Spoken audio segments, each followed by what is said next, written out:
Coach, thank you for doing this. Welcome back to the league and whatnot. Obviously, a bit of continuity.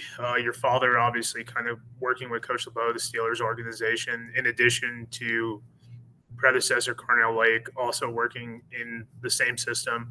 Is that something that you've kind of referred the both of them to as well? I don't know your relationship with Coach Lake and whatnot. In addition, I know you've always been a very big proponent of cover six.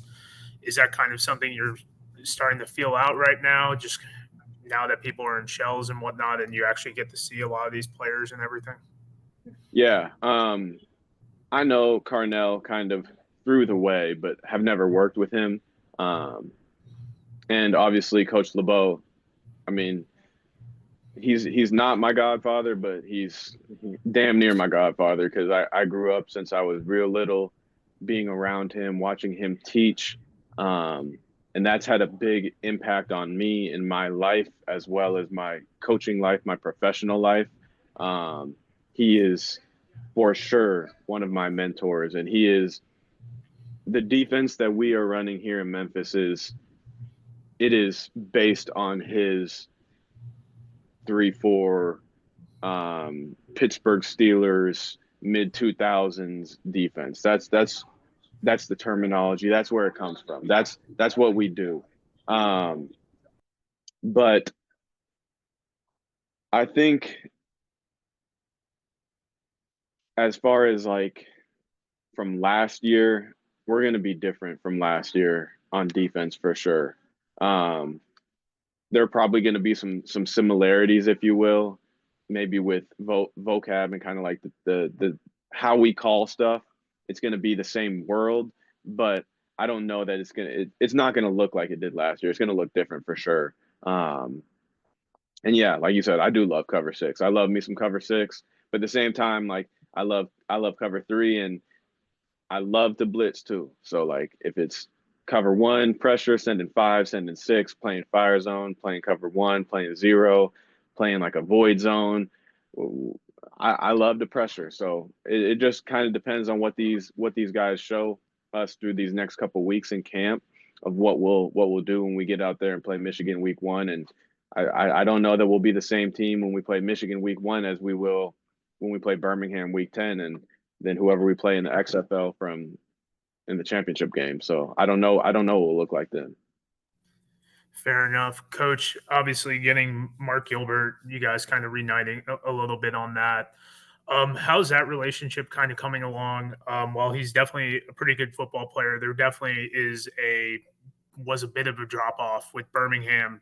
Obviously, it's a lot being thrown into a new system, a merger. There's exterior factors involved, but it seemed like when he was with you, he really shined in your defense. How's that relationship been coming along? And obviously, getting him back to where his highest point of production has been, probably as a pro. Yeah, I mean that relationship's great. We hit the ground running, just like back like we never left. I can't really speak to what happened there. I know that they have been very successful in this league, three championships in a row. You can't argue with that. Um, but for us to have him, that's a huge asset for us. And I was when that happened, man, I was so excited. I was so pumped up to have him back. And yeah, I'm looking forward to seeing what he does this year. Well, thank you, Coach. So is everyone on this call. Yeah, League is better when he's better. yeah, I agree. Yep. Coach, just to piggyback off James a little bit, obviously 2022 come in, you know, everyone's brand new. 2023, a little bit of continuity, not being with the team last year, new faces and everything.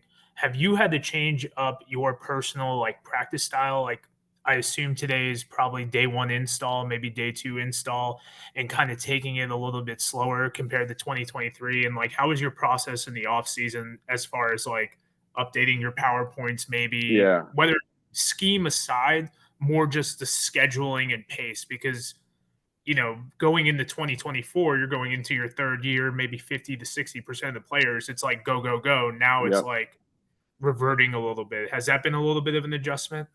yeah. It has been an adjustment for sure because there is, like you said, the continuity when you go into year three when you install for us, our cover six, you just tell them, bang, bang, bang, here we go. All right, we're good. We can go out and practice it. Here, it's going to take us basically what would take us 5 minutes in year 3 is going to take us an hour in year 1 because we got to talk through the techniques. We got to talk through the terminology. What are we calling it? What does that technique actually mean?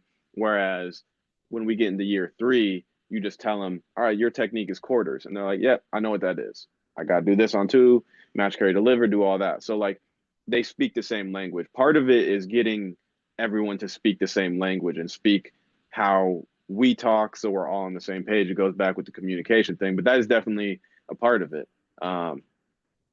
We're still, I mean, we installed a lot yesterday. Yesterday was install 2 for us. So today in practice, we went from install 1 to install 2. So we put a lot on them, and these guys, we didn't have any major busts in coverage today. So I was pleased, and you kind of expect that. I mean, especially with day 2 with the brand new team, you're kind of like, yeah, we might have some busts, but we look really good out there today, and guys were talking and communicating. So I'm excited with where we're at right now.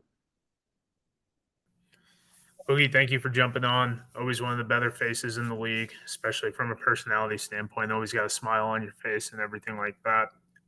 How has the transition been this year compared to when you first got in 2022, taking that year off from the XFL 2020? Has it been a little bit easier, especially with last year being in camp with DC, kind of keeping your body right and whatnot? Because 2022 looked pretty good, but that jump from 22 to 23 was you look like a whole different player on some aspects. Yeah, so just being comfortable knowing exactly what your coaches wants is always going to put you in an advantage. So obviously 22, getting drafted, you don't really know the defense. You don't know how Coach Horton wants things, how he's going to run his ship, or Kirby, or anybody. So you're learning. You're kind of walking on eggshells, trying not to make mistakes because you want to make the team. You're trying to put your best foot forward, so you're kind of nervous. And then 23, in the off season, you know you're coming back, so you know that you have the playbook already. You know how he calls his plays, and you know what you need to work on for 23. So you have a bigger sample size to work. So I feel like this year, even more, I expect to take that next jump. I didn't play last year. I got a lot of vengeance on my mind, a lot of get back to get. So it's just crazy how the world works, how I ended up back with Coach Horton and his defense that I know so well. Awesome. Thank you, Boogie. James. Boogie, elephant in the room here. Age 30 season coming up. You've talked about it a little bit as far as the transitioning to more of a mentor. You've been in this game since 2019. What do you think you see for the league in your perspective for like some of these older guys and whatnot? Like how crucial do you feel like your ability to mentor some of these younger guys whose NFL windows are still a possibility? Have you kind of taken that role a little bit more compared to 2020 and 2022? Well, you added a year on to it. Don't put that 30 on me yet. No, I know you're 96. Yeah. I do my research. I know. Yeah. It's just Boogie, it like hit me last year, dude. It's just like giving. I want to interview. Troy Williams just came in. He bothered, but it's just giving back to the game. Just paying it forward. I've been around the block a few times, so any way I can help a young guy because it's tough. Especially like I've been in this league so much. I know a lot of players on my team and all the other teams. You walking through the hallway, Bug, what's up? But they don't know that, so they're kind of trying to find their way. So if I could just grab their hand and help them in any way possible, because I was that kid 4 or 5 years ago, so I know how difficult it is when you're trying to make the NFL and now you're playing in the spring league. That pressure to get back to the NFL can be a lot. So if I could be that vet in the room to help a young guy out in any way possible, that's kind of what I'm doing right now. Awesome. Thank you. Troy, it's been kind of a whirlwind of a career the last, since coming out of Utah, specifically in the spring league, three different systems, as James was saying, but also 3 very different QB rooms. Obviously coming in, you had, James Morgan, who you battled with in 23, Case Cook is last year. And then you have 2 guys who have started in the league who have had success. How's been the relationship compared for the last 2 years of the QB rooms you've been in with EJ and Quinton? I feel like it's not too different because a lot of these rooms that I've been in, a lot of these guys have had experience. Whether it's been here, NFL, whatever the case may be. So it's not really too different. We all, probably see things a little differently sometimes, but that's good as well. Just seeing things from a different perspective, like, if you're reading a smash concept and, if the corner is kind of midpoint and maybe you could fit it over his head for the corner, or not, maybe let's just, take the smash route and just get a completion. Just little things like that. So I feel like it's been pretty good. The rooms I've been in, we all just been trying to help each other, with something that we see, or whether it's a depth of a route, things like that. So, the guys I've been with have all had, pretty good experience and know the game pretty well. Troy, with everyone's ultimate goal is to obviously get to the NFL and whatnot. In these QB rooms and in these leagues, oftentimes the pressure to win for the coaches might be a little bit more, as far as obviously each game just meaning a little bit more with them, with there being only 10. Something I noticed in 2023 is they kind of let you go through your lows a little bit longer. Like, a lot of times these teams will just pull their QB and whatnot. Right. Last year, whether it be you or Case, it just kind of seemed like a quick pull.